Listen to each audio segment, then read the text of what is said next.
बिस्मिल्लाहिर्रहमानिर्रहीम। अस्सलाम वालेकुम my dear students, my viewers. Hopefully आप लोग खैरियत से होंगे। आज मैं फर्स्ट ईयर के चैप्टर नंबर 1 का जो टॉपिक आपसे डिस्कस करूंगा वो है स्टाइकियोमेट्री। स्टाइकियोमेट्री से रिलेटेड आज हम जो चीज़ें डिस्कस करेंगे उनमें हम उनकी अमाउंट्स को देखेंगे, उनकी कैलकुलेशंस को देखेंगे और जो इंपॉर्टेंट इसमें पेपर पॉइंट व्यू से है वो है इजम्पशंस, वो भी इंशाल्लाह आज हम डिस्कस करेंगे। और उसके बाद हम रिलेशनशिप्स देखेंगे कि हम किस तरह से उनकी रिलेशनशिप्स को हम फाइंड आउट कर सकते हैं, वो भी चीज़ें आज डिस्कस करूंगा। और फाइनली आज मैं केमिकल इक्वेशन से रिलेटेड भी आपसे बातें शेयर करूंगा कि वो कौन से मेथड्स हैं जिनके जरिए हम इक्वेशन को बैलेंस करते हैं, और फिर फाइनली मैं उसकी लिमिटेशंस या डीमेरिट्स जिसे आप कह सकते हैं वो भी आपसे डिस्कस करूंगा। सबसे पहले आज मैं स्टाइकियोमेट्री आपसे वर्ड डिस्कस करता हूं कि स्टाइकियोमेट्री है क्या। अगर यहां भी आप गौर करें तो इस वर्ड के अंदर मीट्री का वर्ड हमें मिल रहा है। जैसे मैंने आपको पिछले लेक्चर्स में बताया था, मीट्री का मतलब मेजरमेंट होता है। तो हम इसमें दो वर्ड्स देख रहे हैं, स्टाइकियोन यानी कि स्टाइकियोमेट्री जिससे निकला। स्टाइकियोन का मतलब क्या होता है? एलिमेंट। तो इस स्टाइकियो का हम मतलब देखते हैं एलिमेंट। तो हम इसके अंदर क्या करते हैं? एलिमेंट्स की मेजरमेंट करते हैं। अब मेजरमेंट से मतलब हम यहां पे बेसिकली क्वांटिटेटिव रिलेशनशिप को मेजर करने जा रहे हैं। जो क्या होता है, किसी भी इक्वेशन के अंदर जो रिएक्टेंट्स और प्रोडक्ट्स की रिलेशनशिप होगी उसकी एक्चुअली मेजरमेंट को हम क्या कहते हैं? स्टाइकियोमेट्री। तो अब मैं आता हूं उसकी डेफिनेशन की तरफ। तो ये जो स्टाइकियोमेट्री है, this is the branch of chemistry. तो ये हमें क्या बताता है? मैं जस्ट उसकी डेफिनेशन में उसका मेन पॉइंट आपसे डिस्कस करता हूं। तो डेफिनेशन आप उसमें लिख सकते हैं, it is the branch of chemistry which tells about, क्या हमें बताता है? Quantitative relationship. जैसे अभी मैंने आपको बताया किस चीज का relationship? Quantitative relationship between reactants and products in a balanced chemical equation। ये हमारा इस टॉपिक के अंदर मेन थीम है कि हमने क्वांटिटेटिव रिलेशनशिप देखना है रिएक्टेंट्स और प्रोडक्ट्स के दरमियान किसी भी बैलेंस केमिकल इक्वेशन में। अब इस पॉइंट को हम मजीद समझने के लिए इसकी स्टिकोमेट्रिक अमाउंट्स को डिस्कस कर लेते हैं कि हम उसमें वो जो रिलेशनशिप है क्वांटिटेटिव, उसमें अमाउंट्स किस तरह की हो सकती हैं। तो मैं जो नेक्स्ट डिस्कस करने जा रहा हूं वो स्टाइकियोमेट्रिक अमाउंट्स को डिस्कस करूंगा। तो इसके बारे में मैं क्या लिख सकता हूं कि हमें, चूंकि यहां पे अमाउंट्स का वर्ड आ गया, तो हमें जो अमाउंट्स गिवन होती हैं तो इसके बारे में आप लिख लें, amounts of reactants and products. तो कहां होती हैं? Given in a balanced chemical equation. अब जो भी हमारे पास इक्वेशन होगी उसके अंदर अमाउंट ऑफ रिएक्टेंट और प्रोडक्ट्स जो गिवन होंगी, हम उस अमाउंट को स्टाइकियोमेट्रिक अमाउंट कहते हैं। मैं यहां पे फॉर्मेशन ऑफ वाटर की एग्जांपल आपसे डिस्कस करता हूं और किस तरह से हम अमाउंट्स का डिस्कस करते हैं वो हम देखते हैं। आप देखें, फॉर्मेशन ऑफ वाटर में हमें क्या चाहिए होता है? हमारे पास होती है हाइड्रोजन गैस जो ऑक्सीजन से रिएक्ट करती है और क्या बनाती है? वाटर। अब यहां पे देखें, ये इक्वेशन बैलेंस नहीं है। इसमें आप देखें हाइड्रोजन हमारे पास 2 हैं ऑक्सीजन भी 2 है, यहां पे हाइड्रोजन 2 है बट ऑक्सीजन 1 है। तो आप इसको इंस्पेक्शन मेथड के थ्रू उसको बैलेंस कर लेते हैं। तो वो सिंपली हमारे पास क्या होता है, इस 2 को बैलेंस करने के लिए यहाँ पे 2 लिखते हैं, ऑक्सीजन 2, तो हाइड्रोजन कितने हो गए 4। सो हाइड्रोजन को बैलेंस करने के लिए हम यहाँ पे 2 लिख लेते हैं। Now this is the balanced chemical equation. तो ये चीज आपने अपने माइंड में रखनी है कि हम इस स्टोइकोमेट्रिक कैलकुलेशंस के अंदर, अमाउंट्स के अंदर, इस टॉपिक के अंदर हम लोग बैलेंस्ड केमिकल इक्वेशन से ही हमारा कंसर्न है। अब यहां पे देखें, मैं इस अमाउंट्स के पॉइंट ऑफ व्यू से इसको डिस्कस करता हूं। सबसे पहले हम इसको मोल्स में देख लेते हैं। तो मैं क्या कहूंगा यहां पे कि 2 moles of hydrogen react with the 1 mole of oxygen, तो क्या हुआ 2 moles of water are form, water molecules हमारे पास बन गए। ये अमाउंट जो है ये किस फॉर्म में हमने देखी, इन मोल। अब मैं आता हूं मैस की तरफ। तो मैस के केस में हम इसको कैसे देखेंगे, आप देखें हाइड्रोजन की मैस कितनी होती है 1, तो 2 हाइड्रोजन यहां पे हो गया 2, ये तो टोटल कितने हो गए 4 हाइड्रोजन। तो हम इसकी मैस उसकी कितनी हो गई 4 grams of hydrogen reacts with oxygen का 16 इंटू 2 32 ग्राम्स ऑफ ऑक्सीजन। तो ये रिएक्टेंट्स की हमारे पास अमाउंट हो गई। Then it will form 36 grams of water. तो वाटर में देखें ऑक्सीजन का 16 एंड 2 कितना हो गया 18, 18 2s आर 36। तो ये हमारे पास टोटल जो अमाउंट थी रिएक्टेंट्स एंड प्रोडक्ट्स की in a balanced chemical equation, these are called stoichiometric amounts. Hopefully ये पॉइंट आपका क्लियर हो गया होगा। अब मैं चलता हूं स्टोइकियोमेट्रिक कैलकुलेशंस की तरफ। अब हमने क्या देखना है कि जो कैलकुलेशन बेस्ड होंगी ऑन द स्टोइकियोमेट्री, तो उससे हम क्या कहेंगे स्टोइकियोमेट्रिक कैलकुलेशंस। उसके अंदर आप लोगों ने जो चीज देख लेनी है, तो मैं अब उस स्टोइकियोमेट्री की कैलकुलेशन में जो चीज आपसे एक्चुअली डिस्कस करने लगा हूं, मैं इसको शॉर्टली लिख भी देता हूं। तो हम क्या कहेंगे, जो कैलकुलेशन बेस्ड ऑन स्टोइकियोमेट्री, आप ये मेंशन कर लें,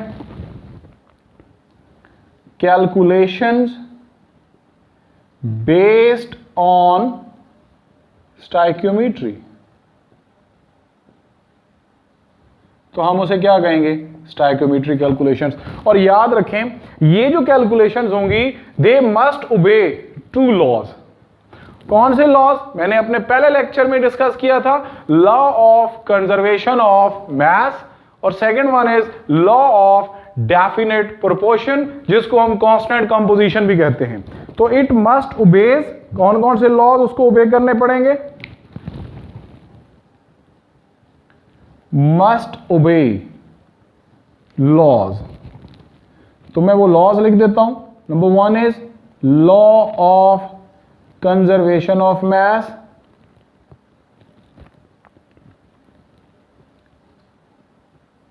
और सेकंड क्या है लॉ ऑफ डेफिनेट प्रोपोर्शंस, जिसको मैंने कांस्टेंट कंपोजिशन भी बोला।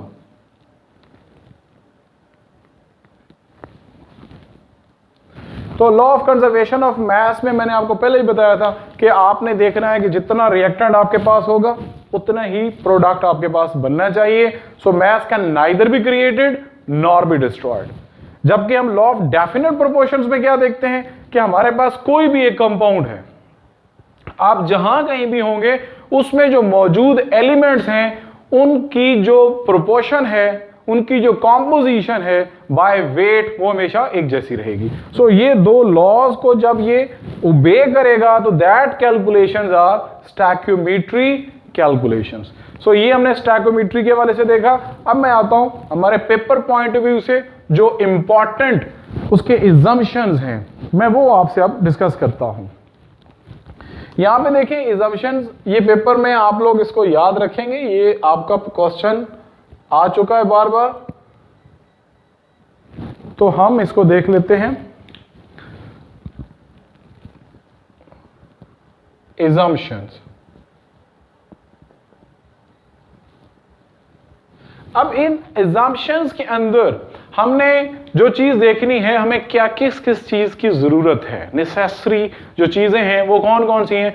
सबसे पहला जो पॉइंट है वो आपने याद रखना है कि जितने भी रिएक्टेंट्स हों वो कंप्लीटली कन्वर्ट हो जाएं इनटू प्रोडक्ट्स। तो हम क्या लिखेंगे, all reactants are completely converted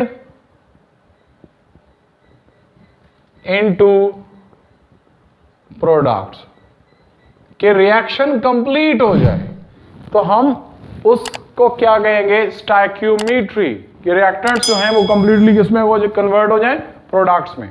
second हम इसमें क्या पॉइंट देखते हैं कि कोई साइड रिएक्शन नहीं होना चाहिए, तो क्या लिखेंगे हम, नो साइड रिएक्शन, कि हम जिस रिएक्शन को फोकस कर रहे हैं हमारे पास उसमें गिवन अमाउंट्स हैं, उसकी बैलेंस्ड केमिकल इक्वेशन है, तो कोई भी उसके अलावा कोई और साइड रिएक्शन ना चल रहा हो, तभी हम उस अमाउंट्स को, उसकी जो क्वांटिटेटिव रिलेशनशिप है उसको मेजर करने में हमारे लिए आसानी होगी। थर्ड पॉइंट हम उसमें देख लेते हैं कि रिएक्शन, जैसे मैंने बोला कि वो रिएक्टेंट कंप्लीटली किसमें होने चाहिए, प्रोडक्ट में कन्वर्ट होने चाहिए। तो ये कौन सी टाइप ऑफ रिएक्शंस में हुआ करता था, आप लोग बखूबी आगाह हैं, वो रिएक्शंस इरिवर्सिबल रिएक्शंस होते थे जिनको हम कंप्लीट रिएक्शंस कहते थे या यूनी डायरेक्शनल रिएक्शंस भी कहते हैं। तो मैं यहां पे जस्ट टू द पॉइंट लिख देता हूं कि रिएक्शन मस्ट भी क्या होना चाहिए, इरिवर्सिबल रिएक्शन होना चाहिए।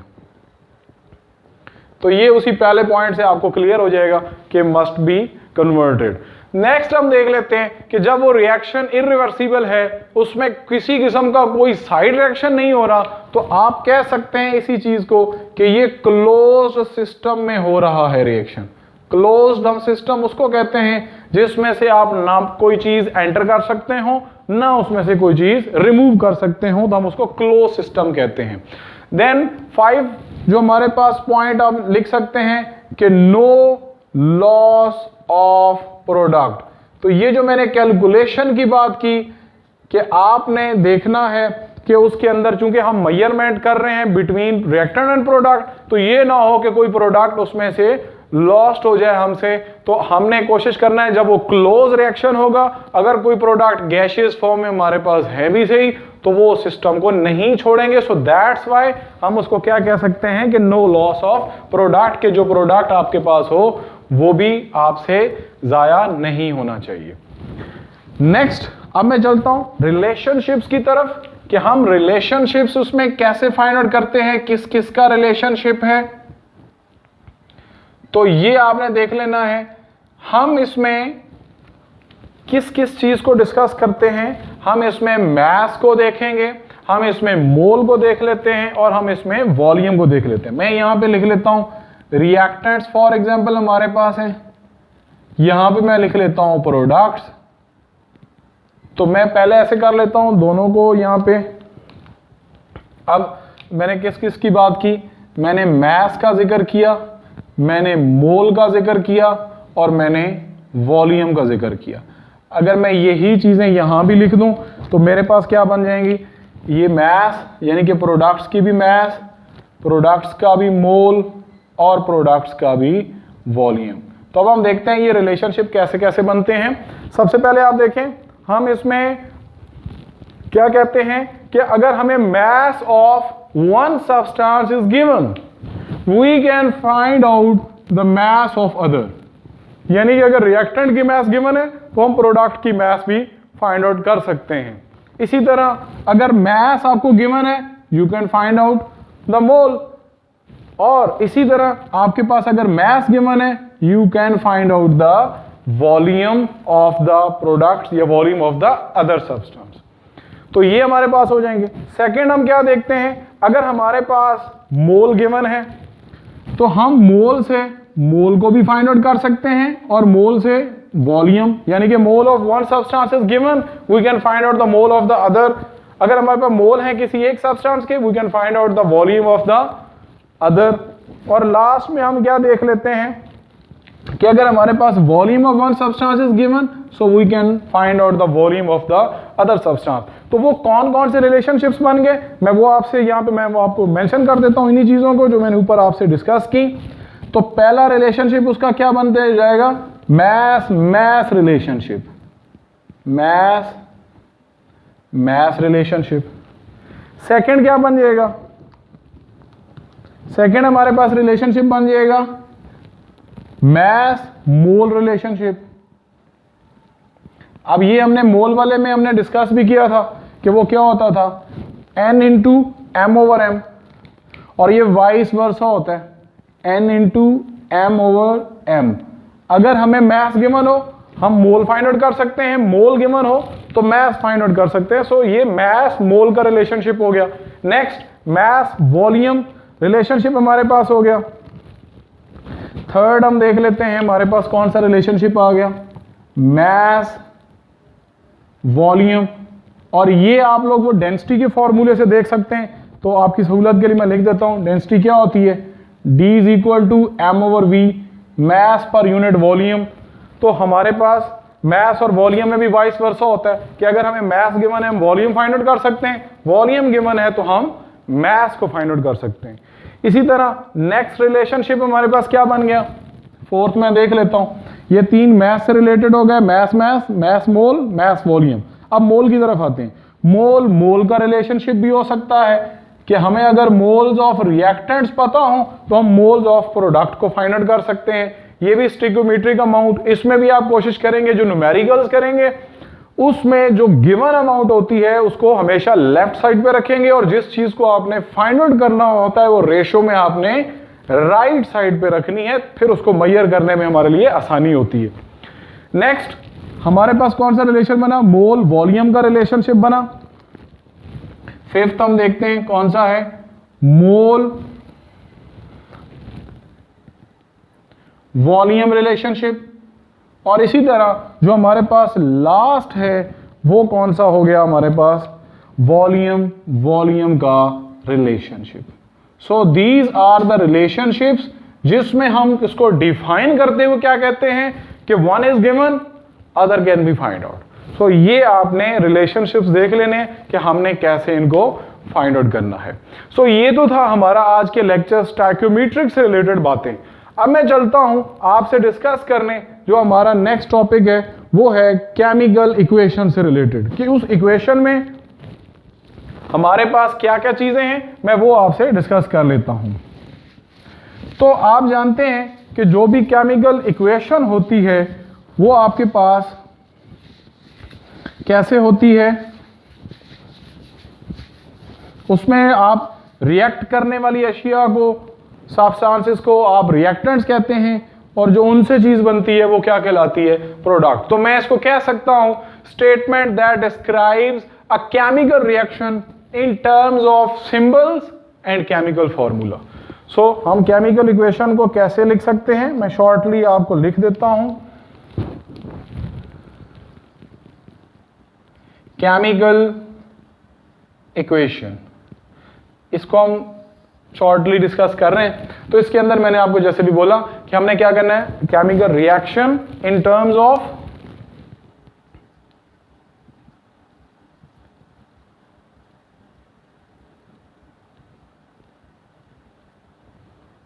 Symbols and formulas. सो ये चीज आपने देख लेनी है।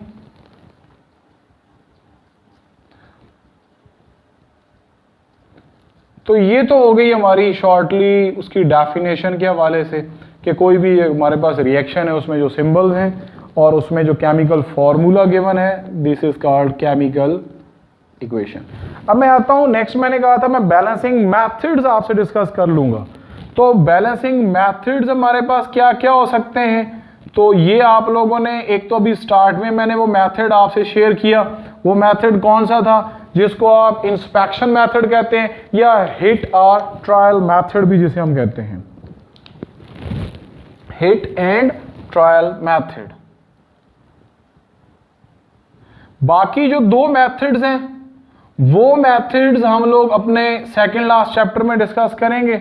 एक होगा redox method, redox is combination of reduction and oxidation, and last one is ion electron method. ये इंशाल्लाह इन मेथड्स के बिहाफ पे मैं आपको सारी इक्वेशंस भी बैलेंस करना सिखाऊंगा, तो हम देखेंगे कि किस तरीके से हम किसी भी इक्वेशन को बैलेंस कर सकते हैं। अब मैं आता हूं लास्ट में उसके लिमिटेशंस की तरफ। लिमिटेशंस में हम लोग देख लेते हैं क्या क्या उसके डीमेरिट्स हैं केमिकल इक्वेशन के, तो ये आप लोगों ने अपने माइंड में रखने हैं। मैं सिंपली आपसे बता देता हूं कि कोई भी हमारे पास केमिकल रिएक्शन है, जैसे मैंने स्टार्ट में वाटर की फॉर्मेशन के बारे में लिखा, तो आपने याद रखना है कि ये हमें क्या क्या चीजें नहीं बता सकता। इट डज नॉट गिव, जो कोई भी रिएक्शन होता है या केमिकल इक्वेशन होती है जो हमारे पास, इट डज नॉट गिव, हमें क्या क्या नहीं बताता। नंबर 1, आपको रेट ऑफ रिएक्शन के बारे में नहीं बताता। रेट ऑफ रिएक्शन का मतलब क्या है? Speed of reaction. कोई इंफॉर्मेशन नहीं है कि जो रिएक्शन लिखा पड़ा है वो आसानी से हो गया था, बहुत ज्यादा टाइम लगाया, स्लो हुआ, क्या हुआ, उसके बारे में हमें कुछ नहीं पता। सेकंड, नेसेसरी कंडीशंस के बारे में हमें कोई इंफॉर्मेशन नहीं होती इसे, कि वो रिएक्शन किन कंडीशंस में हुआ। तो ये भी हमें उस इक्वेशन को देख के अंदाजा करना मुश्किल है कि उसमें कौन सी कंडीशंस थी। नेक्स्ट हम देखते हैं कलर, ऑर्डर या स्टेट ऑफ द रिएक्टेंट्स और प्रोडक्ट्स के बारे में हमें नहीं पता। वो मैं क्या लिख देता हूं कि सिंपली हम लिख लेते हैं कि हमें उधर ऑर्डर, उसकी क्या खुशबू थी, क्या उसमें था, कलर उसका रिएक्शन का, या state of reactants and products, कि हमें उनके बारे में भी कोई इंफॉर्मेशन नहीं होती। और फाइनली हम कोई भी इक्वेशन लिख सकते हैं, हो सकता है वो रिएक्शन हो भी ना, विच डज नॉट अकर, तो हम इक्वेशन तो उसकी एटलीस्ट लिख लेते हैं। सो हमें ये भी नहीं पता कि जो रिएक्शन हमने लिखा हुआ है क्या वो रिएक्शन एग्जिस्ट भी करता है, क्या वो हुआ भी सही या नहीं हो सकता। सो ये था हमारा इन रिएक्शंस के बारे में कि केमिकल इक्वेशन को मेथड क्या बैलेंस और उसके लिमिटेशंस क्या हैं।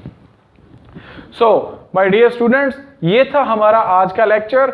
बहुत ही इंपॉर्टेंट टॉपिक है, इसको आप लोगों ने कोशिश करना है अच्छे से तैयार करें। जो मैंने चीजें बताई पेपर पॉइंट ऑफ व्यू से, अपना बहुत ज्यादा ख्याल रखें, खुश रहें, महफूज रहें। अस्सलाम वालेकुम व रहमतुल्लाह व बरकातहू।